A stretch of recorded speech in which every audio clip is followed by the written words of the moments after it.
Bonjour à toi, bienvenue dans cette nouvelle vidéo, je suis Tatiana Ventose et aujourd'hui on va voir comment s'organise une opération de récupération politique en étudiant un cas d'école, celui de Macron avec le mouvement écolo. J'ai changé.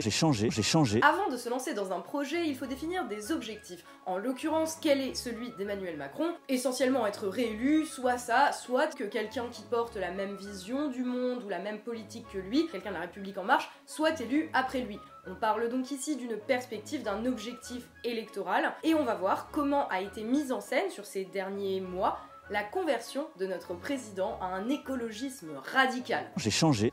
Enfin, pas tout à fait. Mais reprenons au début. Après la démission de Nicolas Hulot du ministère de l'écologie, une fois qu'il servait plus à rien, Emmanuel Macron, sentant venir le vent chaud de l'écologisme, s'est mis en marche pour récupérer la situation et la retourner à son avantage. Parce que clairement, il n'était plus possible de contenir la situation ou de détourner l'attention du problème de la planète. On se rappellera d'ailleurs que le tout premier gros point du programme de LREM aux élections européennes, c'était d'ailleurs agir pour porter la question climatique au sein du Parlement européen. Mais évidemment, au vu de la situation, il ne suffisait largement pas que Nathalie Loiseau, que personne ne connaît, tête de liste aux européennes de la République en marche, porte dans un programme que personne globalement ne lit, la question écologique. Il fallait frapper un grand coup. Voici donc une petite chronique de la récupération de l'écologie en 4 étapes. Étape 1, acter de la situation. Marche pour le climat, 13% pour EELV aux européennes, angoisse climatique qui gagne progressivement toute la population. Pas besoin d'être voyante pour comprendre que c'est bien cette question, celle du climat, celle de l'écologie, qui fera pencher la balance au moment du vote du deuxième tour en 2022. Vu que par contre il n'y a aucune chance, mais zéro chance,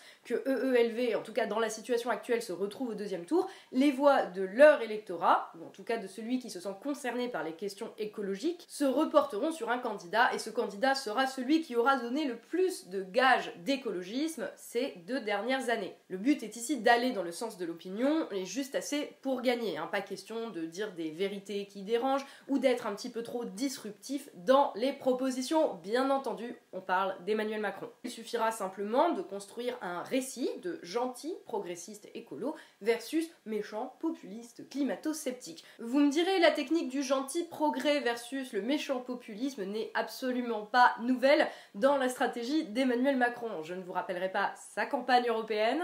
Aux nationalistes, à ceux qui détestent l'Europe. Et dans 5 ans, dans 10 ans, dans 15 ans, ils seront là. Nous les avons déjà vus gagner, ici. Dont on a suffisamment parlé ici, ni le fait qu'il établisse constamment Marine Le Pen comme sa seule opposante, ce qui n'est pas tout à fait faux non plus d'ailleurs, en la plaçant dans l'axe du mal avec Trump. Mais un certain nombre de choses qui se sont passées cette année sont à prendre en compte, à savoir l'ampleur du mouvement climat, la montée dans l'opinion publique, des questionnements liés à tout ce qui touche en fait aux conséquences de notre mode de vie sur la planète, et tout cela fait que c'est très important pour Macron de récupérer à son avantage ce qui est en train de devenir la majorité au sein du pays. Et après l'avoir récupéré, l'associer bien entendu au progressisme. Et fort heureusement pour Macron, les gens qui veulent détruire la planète et n'en ont strictement rien à foutre du climat sont déjà perçus par l'opinion publique comme étant méchants. Son principal objectif à Macron va donc être de se faire, lui, passer pour un leader écolo. Au niveau français, hein, bien sûr, les voix des Américains et des Brésiliens, ils s'en tapent. Accessoirement, ce récit va également permettre à Emmanuel Macron de redéplacer le curseur du débat que la disruption des Gilets jaunes avait provoqué dans le paysage politique français. Parce que le mouvement des Gilets jaunes est, contrairement aux questions écolo, un mouvement qui est impossible, en tout cas très difficilement récupérable, et particulièrement pour Macron, c'est très difficile à récupérer le mouvement des Gilets jaunes. Il a essayé, mais ça n'a pas marché. Ainsi, cela contribue pour Macron à dévier le débat des questions sociales, très glissantes et très gênantes pour lui, à quelque chose qui n'est pas forcément de facto compatible avec son logiciel, hein, bien entendu, j'ai pas dit ça, mais qui peut l'être s'il le joue correctement. Je précise que l'on parle bien de discours, de stratégie électorale et donc de communication politique, c'est-à-dire d'apparence. Je sais bien qu'Emmanuel Macron n'est pas en voie de radicalisation écolo, c'est tout le principe de cette vidéo, c'est qu'on va parler de comment il en donne le sentiment. Étape 2, préparer le terrain. Quand on veut vendre un produit, un récit politique c'est un produit, on commence par faire une étude de marché. On étudie la sociologie du terrain. En l'occurrence, la question que s'est posée Macron, c'est quelle est la sociologie de ce mouvement climat qui semble prendre de plus en plus d'ampleur. Attention, le but de Macron, encore une fois, n'est pas que tous les écolos viennent le rejoindre pour militer à En Marche, mais de pouvoir les utiliser le plus efficacement possible dans l'objectif qu'il s'est fixé, pour que, quand l'heure viendra de prendre position dans le grand combat entre le bien et le mal, donc le progrès versus le populisme, c'est-à-dire au deuxième tour de la prochaine présidentielle, que les gens qui balancent un petit peu entre les deux, qui se disent ouais bon je suis pas convaincu ni par l'un ni par l'autre, que inconsciemment ils se disent oh ben Macron au moins il est écolo, il a fait plein de trucs pour l'écologie, donc je vais voter pour lui. Donc il faut juste assez de gens tout simplement pour faire pencher la balance. Le problème entre guillemets de la mouvance écolo, c'est qu'elle rassemble des gens avec des horizons, des attentes, des niveaux de conscientisation, des niveaux de radicalisation, des niveaux d'action extrêmement différents. Parce que soyons honnêtes 2 minutes, l'écologie aujourd'hui c'est mainstream, je ne dis pas ça de manière négative,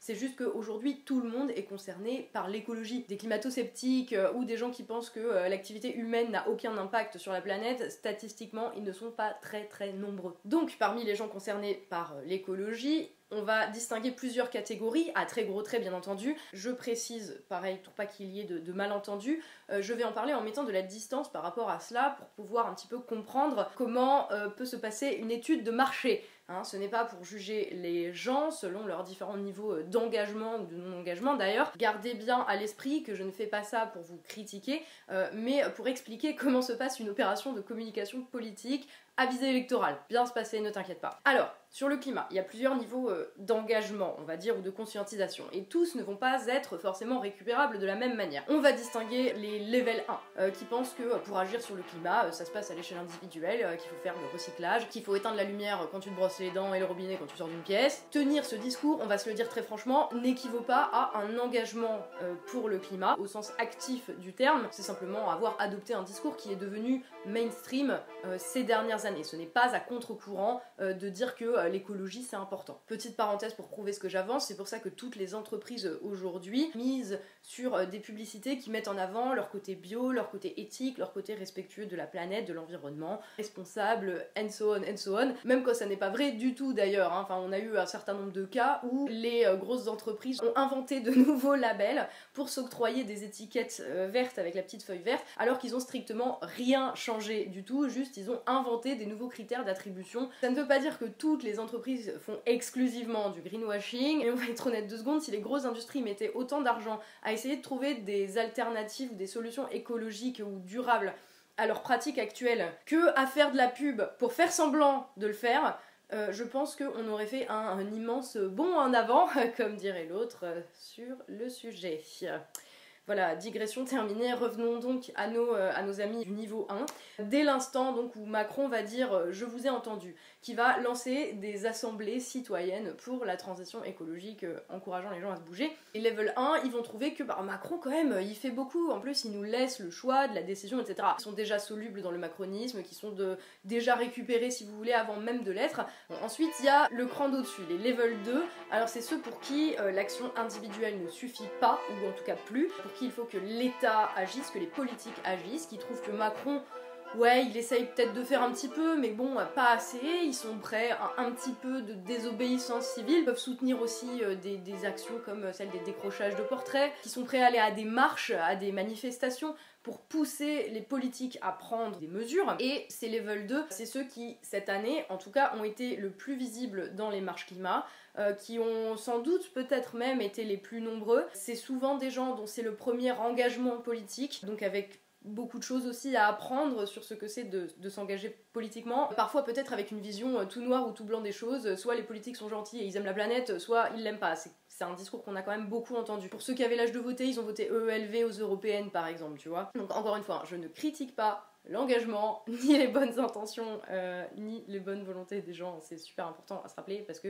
je me doute qu'il y a beaucoup de gens parmi vous qui se sont engagés cette année pour la première fois dans les marches pour le climat. Vous vous mobilisez comme vous l'entendez pour vos idées. Je suis pas du tout là pour critiquer ce que vous faites.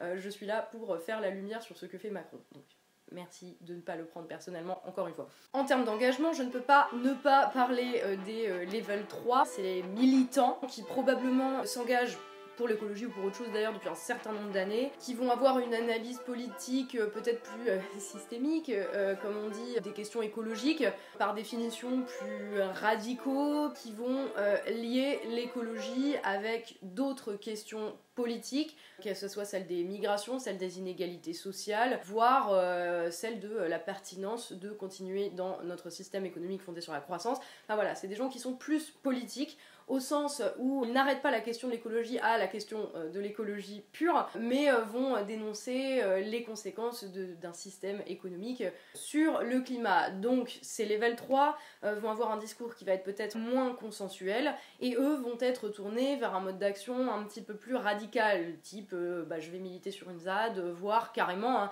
dans l'extrême de l'extrême, appeler à la dissolution de la police et de l'État, voire recourir à la violence. Enfin voilà, ces différentes catégories, évidemment il y a des passerelles entre, c'est pas des blocs homogènes non plus, mais t'as en gros les mainstream, les primo engagés, tu vois, qui commencent à s'engager dans ce truc là, et t'as les militants hardcore qui ne s'arrêtent pas à la question de l'écologie. Donc évidemment Macron ne va pas chercher à récupérer les level 3, il sait qu'il ne les aura pas, en plus il s'en fout complètement parce que ces gens sont minoritaires.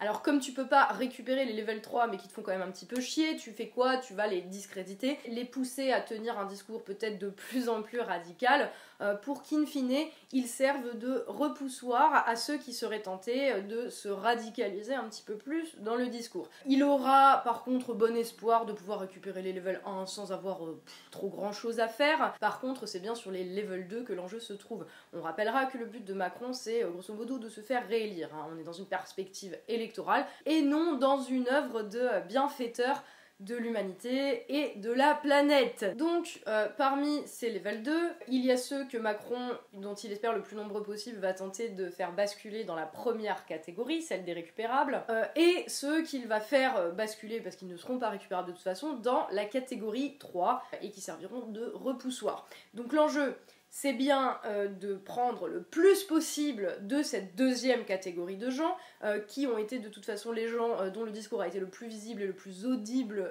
cette année. Et comment est-ce qu'il va faire ça? C'est là que la stratégie devient extrêmement intéressante, c'est qu'il va déplacer le curseur, tu vois, de ce qui est considéré comme au centre. C'est-à-dire que avant, jusqu'à il y a quelques mois, dire que les politiques ne faisaient rien, c'était un discours qui était extrêmement radical, tu vois, qui n'était pas du tout au centre du débat. Ce n'était pas mainstream de dire les politiques n'en font pas assez. Donc que va faire Macron? Il va déplacer ce curseur-là en donnant lui-même des gages de sa propre radicalisation. L'indignation de la jeunesse sur ce sujet, j'en ai besoin pour nous faire bouger tous collectivement. Mais nous sommes au temps des travaux pratiques. J'ai besoin d'une indignation qui contribue et qui aide à aller nettoyer les rivières qui sont polluées, qui aide à former dans les écoles pour aller sensibiliser tout le monde sur le tri sélectif. Il va dire qu'il a eu une prise de conscience écologique, qu'il a été convaincu, et c'est lui en fait qui discursivement va se radicaliser. Il va radicaliser son discours, en apparence bien sûr, en disant oui, il faut bien sûr que les politiques agissent, etc., pour s'adapter à ce qui tend à préoccuper de plus en plus les gens. Et comme ça, il peut leur vendre son produit, son récit politique, pour que les gens qui tenaient ce discours radical achètent à la fin. C'est un principe très simple de vente, hein. Si tu donnes à quelqu'un le sentiment que tu as écouté ses besoins et que tu as entendu, tu vois, les demandes, le jour où tu donnes des gages en disant j'ai entendu, j'ai compris, je suis convaincu, j'ai changé d'avis, la plupart des gens vont considérer cela comme une victoire. Et les gens qui ne sont pas naïfs, parce que bien entendu il ne s'agit que de communication, ceux-là vont être poussés à prendre des positions beaucoup plus radicales, plus extrême, pour se démarquer du discours qui est maintenant devenu le centre et qui est devenu la norme. Et ces gens-là, qui auront encore radicalisé leur discours pour se démarquer de Macron, vont passer pour les éternels insatisfaits, les jamais contents, qui trouvent toujours des raisons de critiquer et d'être plus extrémistes, alors que le président, il fait plein de trucs, tu vois. Un exemple qui montre très bien que cette stratégie de déplacement du curseur a fonctionné, c'est un moment du débat, je crois que c'est à Rodez en octobre, où il y a un jeune qui va lui dire... Vous communiquez sur ça avec des hashtags, etc., mais rien n'est fait. Comment allez-vous adresser ces problèmes-là? Sachant que pour les jeunes comme moi, la retraite ce serait plutôt sauver la planète et pas cotiser, etc. Merci. Et Macron va lui répondre... Je ne peux pas vous laisser dire qu'on n'a rien fait, c'est pas vrai. C'est des travaux pratiques maintenant, hein. On est aux travaux pratiques. Donc on y passe, faut le faire. Mais je ne vous laisserai pas dire qu'on ne fait rien. C'est faux, mais c'est difficile. Il faut plutôt aider le gouvernement à le faire et à l'expliquer. On fait plein de choses pour l'écologie, on fait plein de trucs. Alors il va jamais dire précisément quoi, on va revenir à cette question. Et du coup il va renvoyer le jeune à oui vous êtes jamais content, on va le faire passer pour quelqu'un qui est dans une logique de rébellion adolescente, de rébellion injuste. Vous m'avez fait un énorme tacle par derrière en disant que je faisais que des hashtags et que j'en avais rien à faire.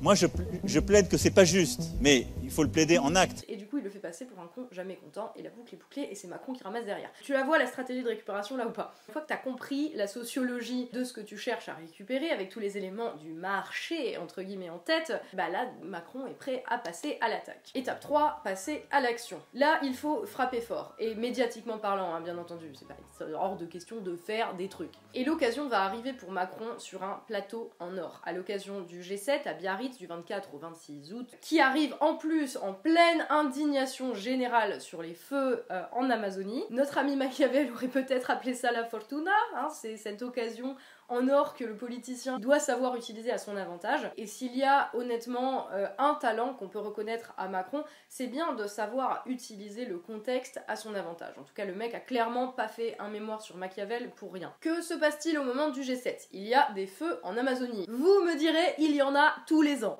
Oui, mais cette année, c'est un petit peu différent. Déjà parce qu'il y a justement cette ambiance d'angoisse un petit peu généralisée sur la question de la planète. L'écologie est vraiment au centre du débat, elle est au centre de toutes les discussions et toutes les conversations depuis un petit moment.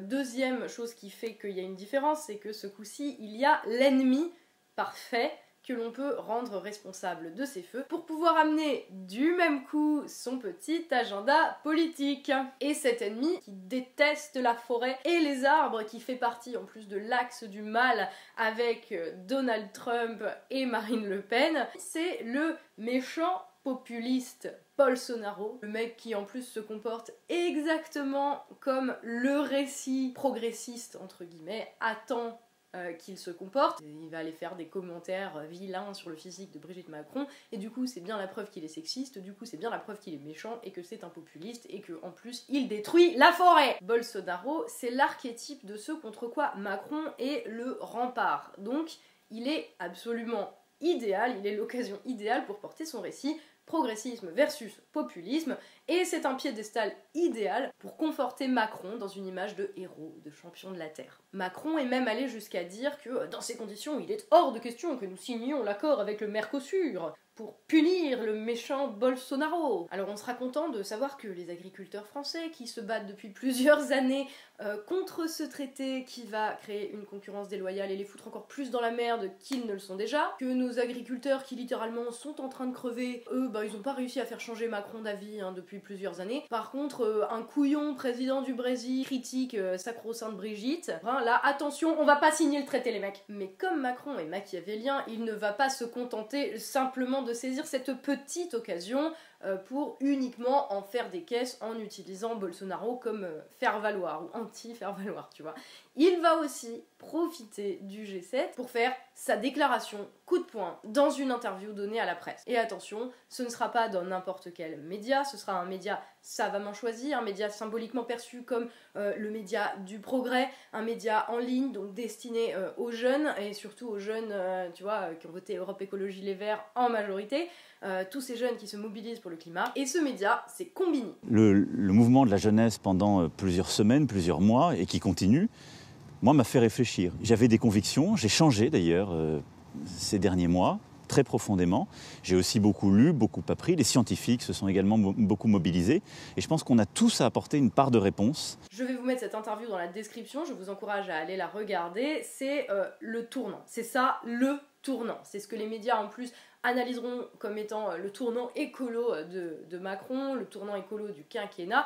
C'est la déclaration qui va parachever de déplacer le curseur du débat public pour que tout se recentre en fonction du discours de Macron, du discours que Macron va choisir de tenir. Donc il va profiter de cette interview pour enfoncer le clou sur Bolsonaro évidemment. On va essayer d'une part de mobiliser tout le monde pour lever des financements, pour pouvoir reboiser le plus vite possible.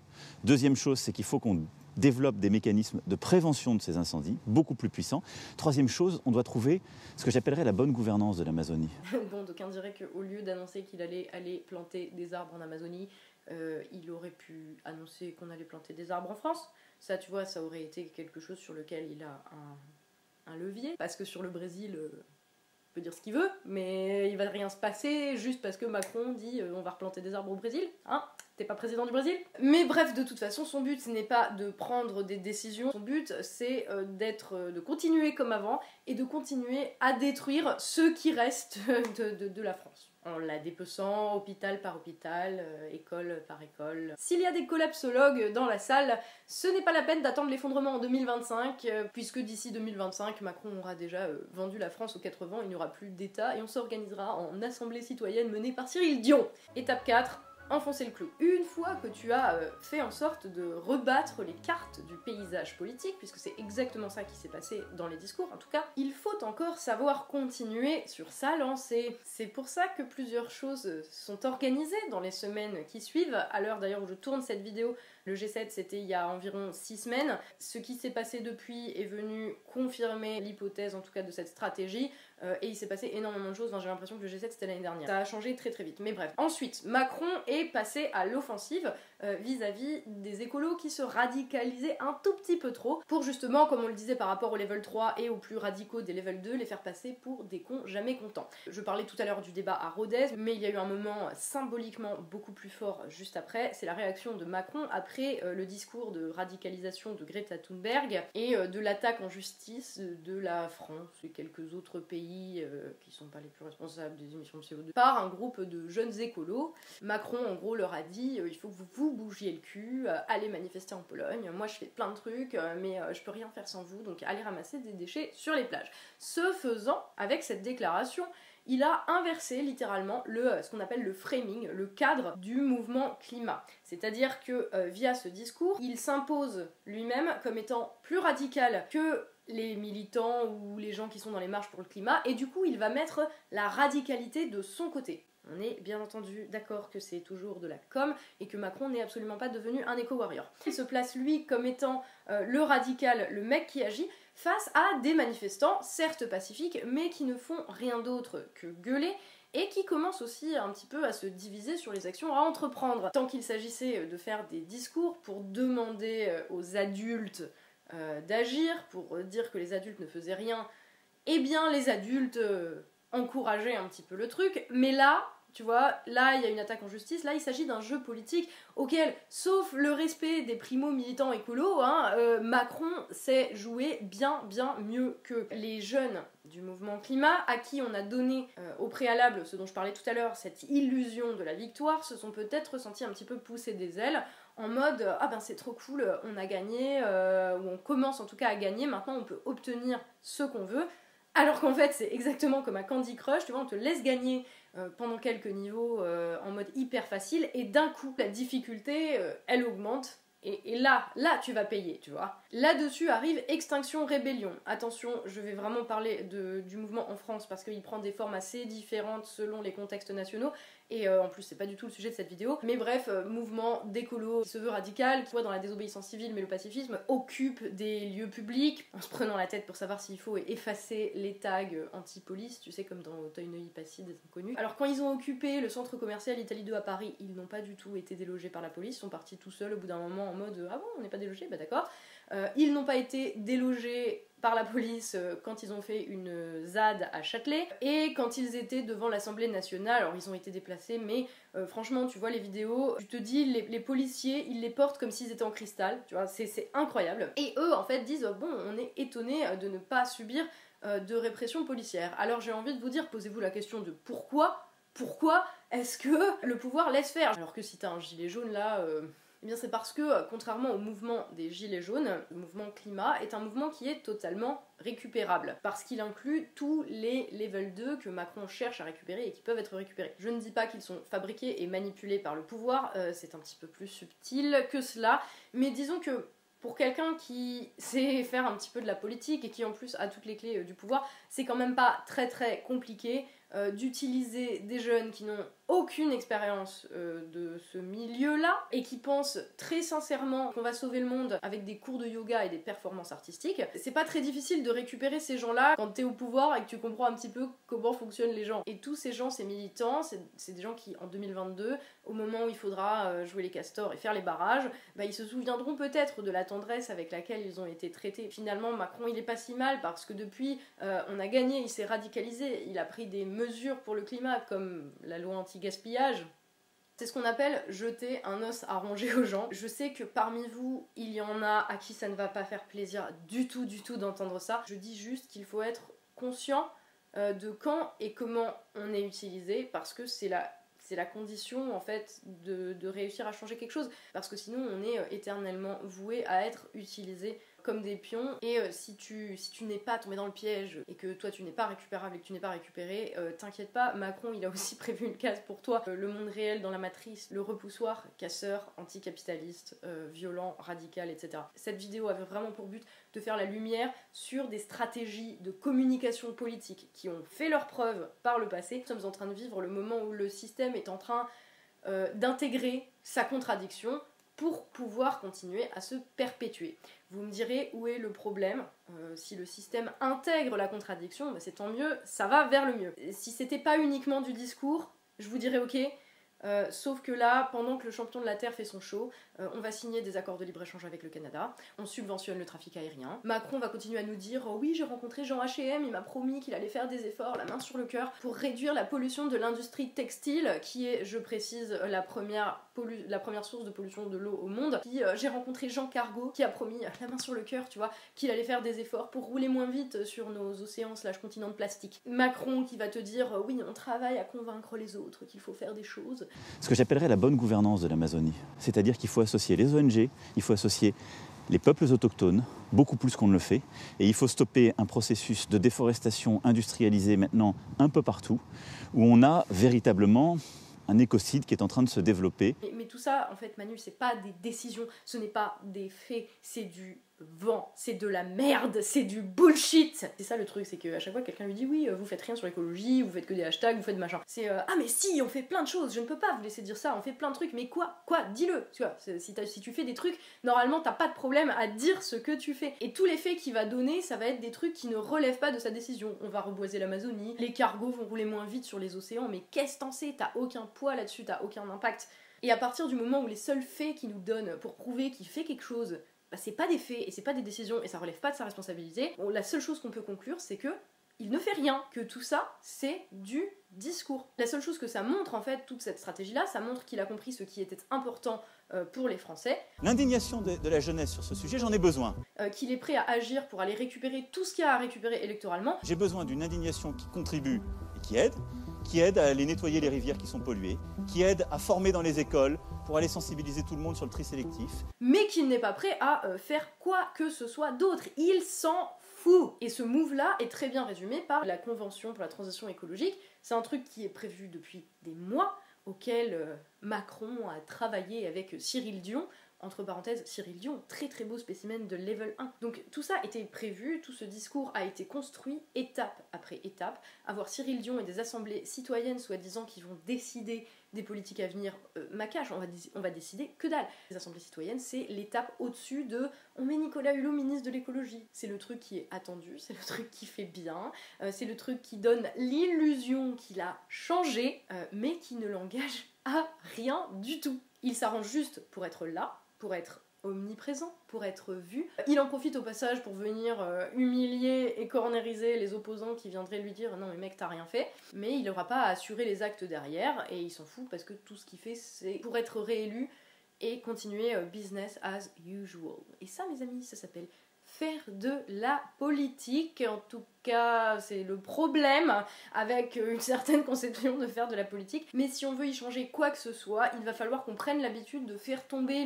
le rideau sur leur discours, tu vois, pour les confronter aux faits. Donc être précis. Et dans les faits, Macron, sur l'écologie, comme sur tout le reste d'ailleurs, enfin sauf quand il s'agit de nous la mettre profond, Macron, c'est des paroles et des actes en contradiction.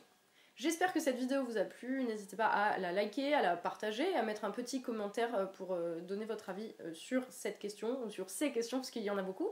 Je vous remercie d'être arrivé au bout de cette vidéo, je me félicite moi d'être arrivé au bout de cette vidéo parce que je suis un petit peu malade en ce moment. Je remercie tout particulièrement du fond du cœur les tipeurs qui me permettent de faire ce boulot au quotidien. On se retrouve très bientôt dans une prochaine vidéo. D'ici là, bien sûr, comme d'habitude, prenez soin de vous.